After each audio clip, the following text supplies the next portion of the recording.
사랑과 은혜가 풍성하신 하나님 아버지, 이 새벽에 우리를 깨워 주님의 전에 나오게 하시니 감사합니다. 어제의 피곤함과 또 오늘의 분주함 속에서도 우리의 발걸음을 주님께로 인도해 주신 은혜에 감사합니다. 주님, 이 시간 우리의 마음을 고요하게 하여 주시옵소서. 세상의 생각과 염려를 내려놓고 오직 하나님께 집중하게 하시며 우리의 마음이 주님의 음성을 들을 준비가 되게 하여 주시옵소서. 사순절의 여정을 지나 부활의 기쁨을 경험한 우리가 오늘 이 새벽에도 살아계신 주님을 만나게 하시고 형식적인 예배가 아니라 하나님과 깊이 만나는 시간이 되게 하여 주시옵소서. 이 모든 말씀 사랑 많으신 예수님의 이름으로 기도드립니다. 아멘. 하나님 말씀 마태복음 28장입니다. 자, 마태복음 28장 11절부터 20절까지 우리 한 절씩 교독하도록 하겠습니다.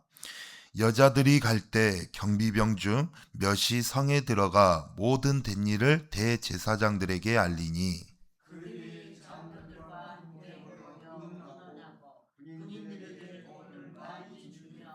이르되 너희는 말하기를 그의 제자들이 밤에 와서 우리가 잘 때에 그를 도둑질하여 갔다 하라.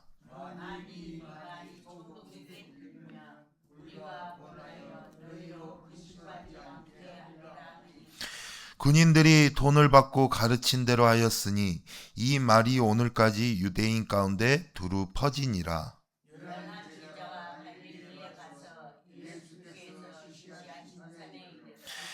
예수를 배웠고 경배하나 아직도 의심하는 사람들이 있더라.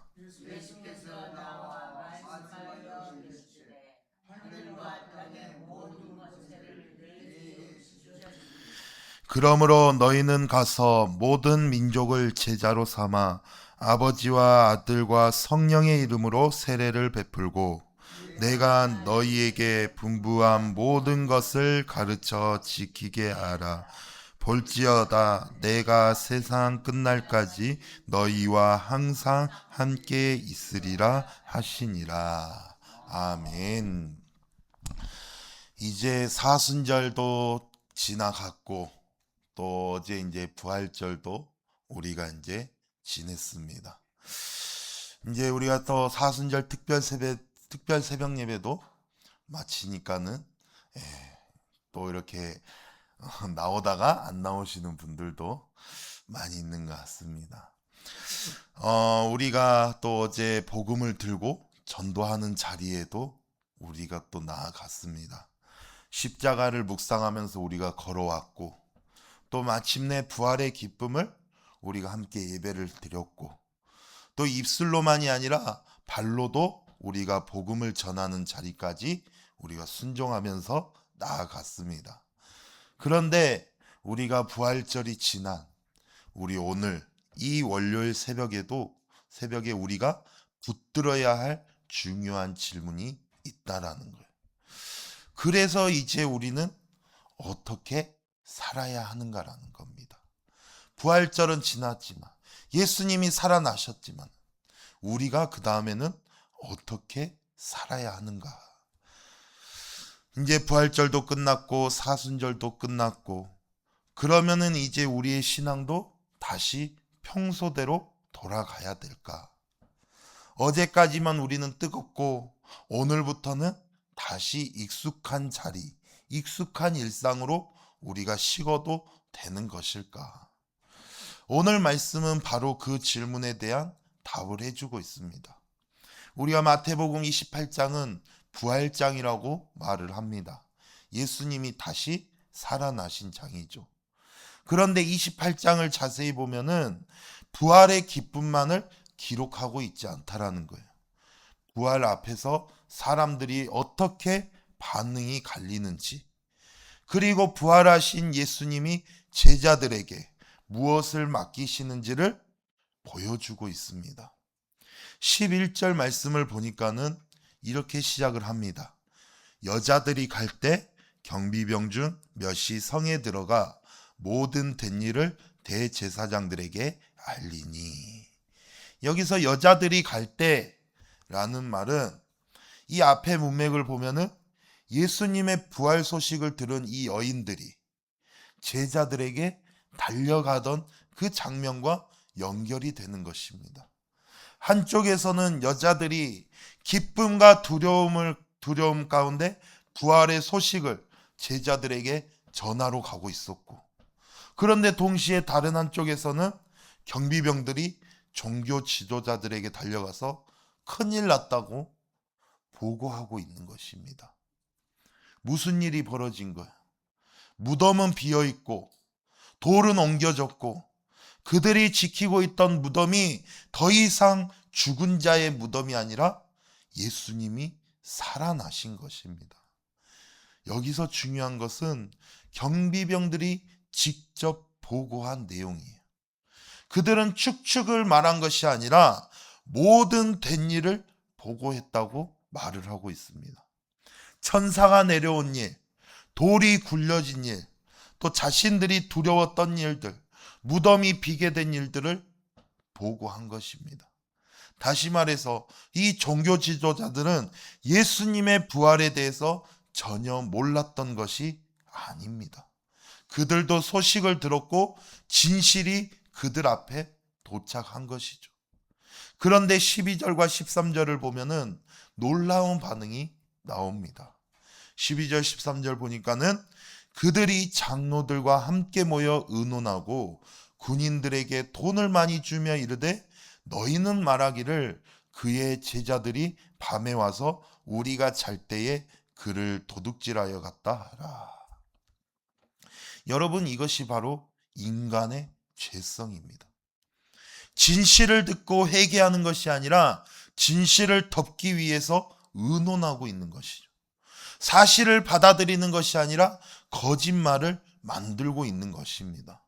왜냐하면 부활을 인정하면은 자신들이 틀렸다는 것을 인정해야 하니까. 그래서 끝까지 진실을 거부하는 것이죠. 생각해 보면은 이 장면은 참 아이러니합니다. 군인들은 우리가 잘 때 제자들이 시체를 훔쳐갔다라고 말하라는 그런 지시를 받았는데, 솔직히 그들이 자고 있었는데 누가 어떻게 그 예수님을 데리고 갔는지 알겠습니까? 앞뒤가 맞지 않는 이야기인 것이죠. 그런데 이 사람들은, 우리들은 어때요? 진실을 거부하기로 마음을 먹으면은 말이 안 되는 거짓말도 붙잡습니다. 왜 그렇습니까? 진실을 우리가 인정하는 순간 자기 자존심이 무너지고 자기 의가 무너지고 자기 자리가 흔들리기 때문에 그렇습니다. 사랑하는 성도 여러분, 부활은 단지 놀라운 사건이 아니에요. 부활은 사람을 드러내는 사건입니다. 부활 앞에서 우리의 마음이 드러나게 되는 것이죠. 어떤 사람은 부활 앞에서 무릎을 꿇고 어떤 사람은 부활 앞에서 더 완고해지는 사람들이 있습니다. 어떤 사람들은 주님 제가 잘못했습니다라고 회개하는 사람들이 있는 반면에 또 다른 사람들은 어떻게 해서든지 이 진실을 감추자라고 말을 하는 사람들이 있습니다. 사실 이 모습은 오늘 우리에게도 낯설지 않는 모습이죠. 예수님이 살아계시다는 소식, 복음의 진실, 하나님의 말씀은 우리가 지금까지 이미 수없이 많이 들어왔습니다. 문제는 우리가 몰라서 순종하지 못하는 것이 아니라 알면서도 우리가 받아들이지 않는 것이죠. 말씀을 들으면 내 문제가 드러나고 회개해야 할 부분이 보이고 또 내 안에 있는 교만이 드러납니다. 용서하지 못하는 마음, 미움, 욕심, 정욕, 습관적인 불순종들이 드러나게 되는 것이죠. 그때 두 가지 길로 나뉘게 됩니다. 하나는 주님 맞습니다, 제가 잘못했습니다라고 무너지는 길이 있고, 다른 하나는 애써 아닌 척하고 덮어버리는 길이 있습니다. 바로 이 대제사장들과 장로들은 후자를 선택한 것이죠. 부활의 증거 앞에서도 자신들을 지키는 길을 선택한 것입니다. 사랑하는 성도 여러분, 우리가 사순절 기간 동안 우리가 새벽을 깨우면서 기도했고 부활절 예배도 드렸고 또 전도도 했습니다. 그런데 중요한 것은 이런 외적인 행위만이 아니라 그 과정 속에서 내 마음이 정말 부활의 주님 앞에 무너졌느냐라는 것입니다. 부활절을 지났는데 나는 여전히 옛사람 그대로인가? 나는 예배를 드렸는데 여전히 내 자존심과 내 방식과 내 뜻을 붙들고 있지는 않는가? 나는 복음을 전했는데 정작 내 마음은 그 복음 앞에 항복하지 않았는가? 오늘 이 새벽에 하나님 앞에서 정직해지기를 원합니다. 주님은 우리에게 완벽함을 요구하지 않으세요. 그러나 정직함은 요구하시는 것입니다. 겉으로는 신앙적인 모양을 하고 있지만은 속으로는 진실을 밀어내고 있는 삶에서 돌이키기를 원하고 계시는 것입니다. 부활은 감동적인 하나의 종교 행사가 아니라 내 거짓과 내 위선을 깨트리는 하나님의 능력인 줄로 믿으시기 바랍니다. 이제 또 16절부터는 장면이 바뀝니다. 16절에 보니까는 11제자가 갈릴리에 가서 예수께서 지시하신 산에 이르러라고 말을 합니다. 예수님의 제자는 12명인데 왜 여기서는 11명이 나올까? 유다는 떠나고 그래서 이제 11제자만 남았습니다. 그들은 예수님이 말씀하시는 곳으로 갑니다. 상처도 있었을 것이고 두려움도 있었을 것이고 십자가 사건 이후에 충격도 아직 여전히 그들 가운데 남아 있었을 것입니다. 그들도 그리고 자기들이 예수님을 버리고 도망쳤다는 그런 부끄러움도 가지고 있었을 겁니다. 그럼에도 불구하고 제자들은 예수님이 말씀하신 자리로 갑니다. 여기서 참 중요한 은혜가 있습니다. 신앙은 완전한 상태에서만 주님께 나아가는 것이 아니라는 것이죠. 상처가 있어도 부족해도 흔들려도 말씀하신 자리로 가는 것입니다. 그러고 17절에 말합니다. 예수를 배웠고 경배하나 아직도 의심하는 사람들이 있더라. 이 구절은 참 놀라운 것 같습니다. 예수님을 직접 보고 의심하는 사람들이 있었어요.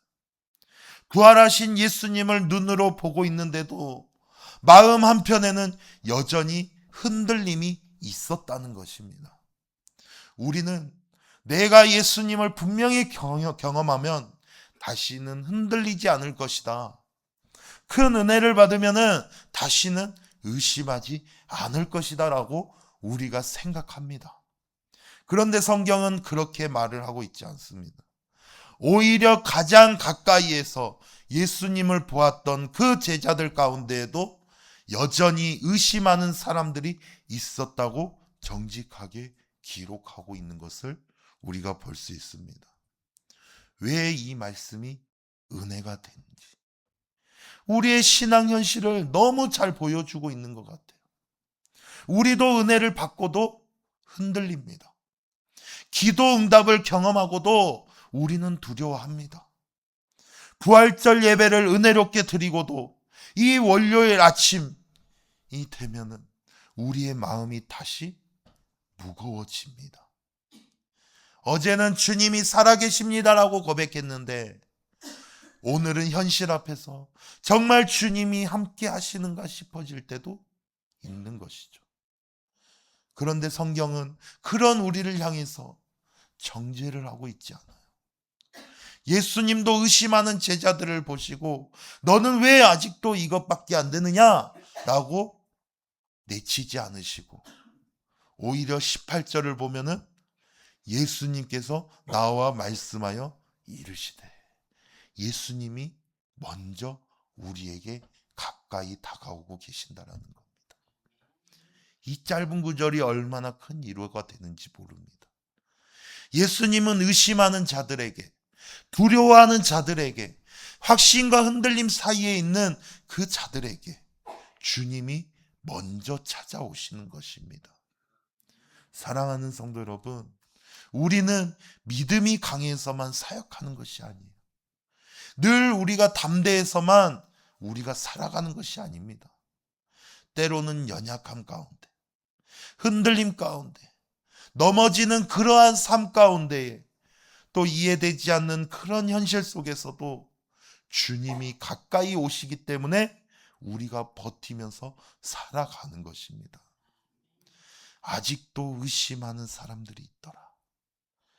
이 말씀이 있는 이유는 의심해도 괜찮다는 뜻이 아니에요. 의심하는 자에게도 예수님이 찾아오신다는 뜻입니다. 그러므로 오늘 이 새벽에 흔들리는 마음이 있다면 우리가 숨기지 말고 주님 앞에 그대로 가져오시기를 바랍니다. 이제 예수님은 매우 중요한 말씀을 하십니다. 18절에 하늘과 땅의 모든 권세를 내게 주셨으니, 이 말씀은 부활하신 예수님이 어떤 분이신지 말씀해 주고 있어요.